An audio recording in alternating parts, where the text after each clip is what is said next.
November election. By exercising this important right and responsibility, our citizens have set a positive example of civic participation for our students and have contributed to a stronger democracy in our state and here in our district. And on behalf of our board, faculty, and staff, especially our students and families, I'd also like to sincerely thank the voters for supporting the district and its students. Littleton's capital override election saw over 75, I think almost 7,600 votes cast. The final tally was over 5,000 yes votes, and that was, I think, greater than 64%, which is a pretty significant margin. And this shows our families continue to have a high level of trust in the neighborhood school district and the governing board to prepare students for a successful future. The approval from our voters helps us recover from a pretty devastating 10 years of capital cuts in our state, and we're excited to be able to continue maintaining facilities in great condition, modernizing our curriculum materials, expanding digital learning and technology, and being able to purchase more school buses, furniture, and other equipment for our kids. And we appreciate the support of our governing board, business leaders, mayors, city council members, legislators, and other key civic leaders who all contributed this election season. The end of October and the beginning of November were filled with plenty of activities in our schools, and teachers across the district held parent-teacher-student conferences this fall. Classrooms are moving away from the traditional parent-teacher conference where the students sit as third parties to hear about themselves towards student-led conferences where students examine and report on their own learning, thus helping them to take personal responsibility for their progress. And close to 5,300 conferences were held, which is an increase of around 300 from the year before, and puts parent participation at about 90%, which is probably right where it ought to be. We're also proud of the activities at our schools to support awareness of anti-bullying and Red Ribbon Week last month. All of our schools participated in various events throughout the month. A few highlights include the district-wide Stomp Out Bullying effort with staff and students wearing blue shirts to increase bullying awareness. At Estrella Vista, students brainstormed characteristics of bullying on butcher paper and pinned the list to the ground. Then they proceeded to stomp on the poster, stomping out bullies. Littleton STEM Academy helped promote a positive culture through weekly awareness activities. In addition to the blue shirts and posters, students mixed it up in the cafeteria to make sure nobody ate alone, and wrote sticky notes with kind thoughts to each other. To wrap up the month, Tres Rios had a Spirit Week along with Kindness Assembly, and the Be Kind crew came out and taught students a kindness pledge and discussed anti-bullying.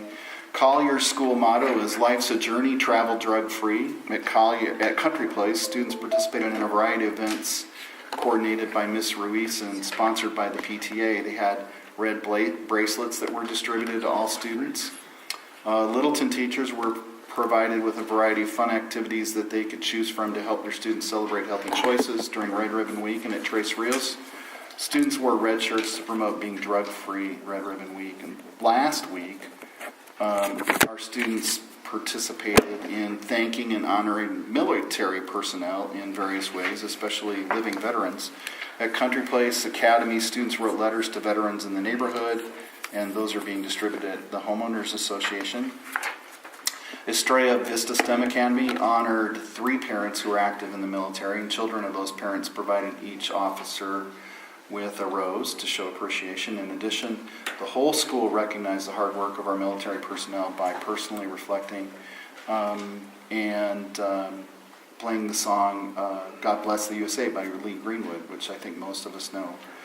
At Littleton STEM Academy, the entire school participated in a flag ceremony, and the CASA classrooms held Veterans Day events to honor all of those who've sacrificed so much to protect the freedoms we enjoy. At Quinton STEM and Tres Rios Service Academy, students wrote letters to VA patients and did webcasts about the importance of service to our country.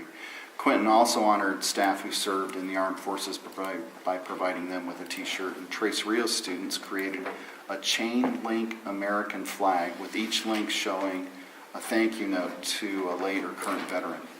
The chain link flags posted in the hallway with a poem. Students also completed an infographic about Veterans Day. Last weekend, but not as part of Veterans Day, our Fine Arts Academy had 10 students represent us at the state choir concert. Students were invited to join the ACDA Cantaremos State Honor Choir after submitting video auditions. So those students were selected to work on music throughout the day with other students from all over Arizona. They had to perform that evening in a one-time concert, and I want to give a shout out to Mr. White for spending a lot of extra time working with those students. Over at Estrella Vista STEM Academy, 7th grade students were able to see themselves as future scientists by attending a field trip to ASU's Center for Bio-Mediated and Bio-Inspired Geotechnics as part of one of the learning projects that are incorporated into all of our focus academies. We also held our first superintendent student advisory last week. Students were treated to special lunch and responded to questions we had about their school experiences. Ms. Vandewater and I got to hear the reactions to our Achieve 3000 software initiative, to student leadership in their schools, to parent involvement in their schools, and on the implementation of Make Your Day. And they seemed eager to share, and we got some really good ideas from our kids about our school programs. Winter sports are finishing strong. Volleyball and flag football playoffs are starting today already, and the championship games, I think, start at the end of the week. So if you want to come out and cheer those kids on, do that. You're running out of time. Boys and girls soccer tryouts will begin right after Thanksgiving break, and students are excited to get ready to start the new soccer season. We've got some great soccer players out here in the West Valley. In closing, I'd like to express our appreciation for the many donations received last month from Grad's Photography to Jesse Lockridge with Dignity Kids for wristband and defense class scholarships valued at $700 for Bully Prevention Month. And that's all I have this evening. Thank you, Dr. Taylor.